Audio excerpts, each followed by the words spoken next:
Isang maganda, mapagpala, mapagbiyay at pagka-Diyos po na gabi sa bawat isa. God bless us all. Maraming salamat sa iyong panahon sa pagsama sa atin sa ating Bible reading, mga kaibigan. Dito na po ito sa mga awit 33:22, akin pong babasahin. Ipagkaloob mo sa aming makamit, O Yahweh, ang iyong wagas na pag-ibig. Yamang ang pag-asay sa iyo nasasalig. Purihin nawa ang Diyos sa pagbasa ng kanyang salita. Tayo manalangin. Panginoon, maraming salamat sa pag-iingat mo sa amin sa araw na ito, O Lord. Salamat, Panginoon, sa pangalan ni Jesus. Amen.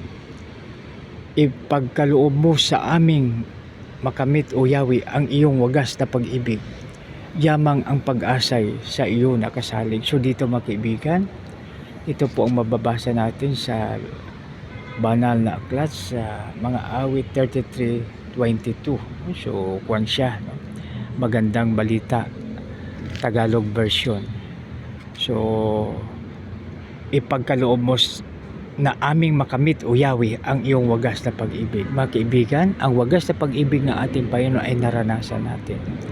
Dahil doon sa John 2:16, for God so loved the world that He gave His only begotten Son, that whoever believeth in Him should not perish but have an everlasting life. Tapos ano pa?